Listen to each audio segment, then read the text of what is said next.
Et la première image à la une de cette édition, tout d'abord, c'est bien évidemment la victoire de l'équipe de France de basket hier soir en quart de finale de l'Euro au stade Pierre-Mauroy. Les Bleus se sont imposés 84-70 face à la Lettonie et affronteront l'Espagne demain soir en demi-finale. Plusieurs centaines de personnes s'étaient, vous le voyez, réunies hier soir place de la République pour suivre la rencontre sur l'écran géant installé au village basket. Une belle ambiance avec le public lillois, ravi de voir les Bleus finalement s'imposer malgré un début de match compliqué. Les Français ont encore vécu un premier quart-temps difficile avant d'accélérer juste avant la mi-temps, notamment grâce à 9 points d'affilée de Tony Parker.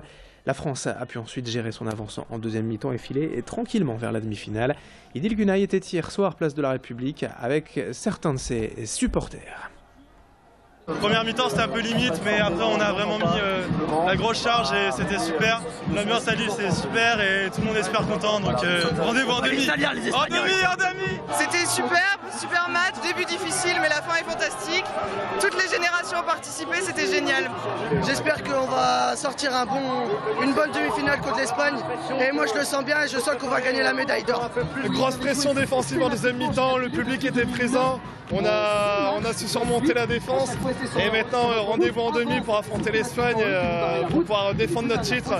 Et la France, elle sera toujours derrière. Et allez les Bleus, on est tous avec les Bleus.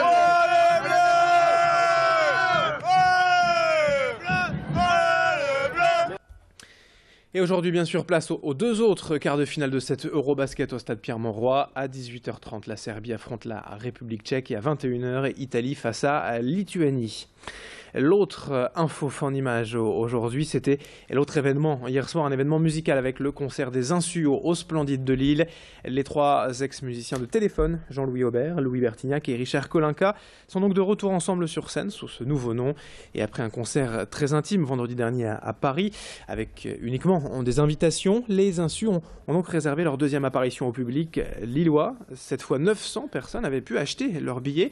Et certains sont arrivés donc dès le début d'après-midi pour être sûrs de bien voir de près leurs idoles. Quelques spectateurs venaient de très loin pour ce concert, de toute la France, de Strasbourg, de Nantes ou d'ailleurs. Une belle affiche pour le Splendide qui en appelle d'autres. Le groupe a en effet annoncé son intention de programmer d'autres dates dans les semaines à venir. Pas d'informations en revanche pour l'instant quant à un éventuel album. Pauline Lermite était pour Grand Lille TV hier à FIV et a rencontré quelques-uns de ses spectateurs. Téléphone, toute notre adolescence, on est retour aux sources. C'est ce qu'on a vécu dans notre jeunesse, donc c'est génial. On fait partie des chanceux. Avoir réussi à obtenir des places pour ce concert, c'est grandiose. J'ai jamais eu l'occasion de les voir sur scène. J'étais un peu jeune à l'époque. J'ai suivi Jean-Louis Aubert et Bertignac depuis une dizaine d'années maintenant et c'est le concert rêvé. Donc je suis venu de Nantes. Très heureux enfin de pouvoir les revoir enfin réunis, en espérant que ça débouche sur un grand stade ou une tournée. Pour moi, c'est l'idée de revenir un petit peu dans l'adolescence. On revient 30 ans en arrière et Téléphone ou les Insus aujourd'hui, c'est une vraie machine à remonter dans le temps. 7h33 en direct sur Grand Lille TV, on enchaîne au chapitre santé avec cette grande nouveauté disponible depuis hier en France dans les pharmacies. Les dépistages rapides du VIH sont donc désormais en vente libre. Ce test permet de savoir en à peine quelques minutes si l'on est infecté ou non par le virus du sida. Il s'agit en fait d'une mini prise de sang que l'on peut réaliser soi-même très facilement. Quelques instants et le résultat apparaît à la manière d'un test de grossesse. Ce dépistage est fiable pour une période antérieure de 3 mois après un rapport à risque et devrait donc permettre une meilleure et plus rapide prise en charge des personnes contaminées. Aujourd'hui en France, on estime que 20% des séropositifs ignorent leur état. Ce dépistage vendu environ 25 € en pharmacie a donc pour objectif de permettre aux personnes à risque de se tester discrètement au moment et à l'endroit qui leur convient. Xavier Silly s'est rendu hier dans une pharmacie lilloise. Dans l'autotest, nous retrouvons donc une petite compresse d'alcool pour désinfecter, la petite compresse et ici nous allons trouver le test. Ici il y a un autopiqueur à usage unique.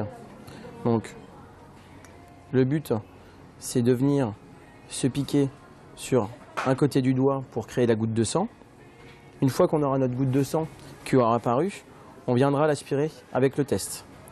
On l'aspire avec le test, le sang remonte et ensuite on va venir piquer le test dans le solvant.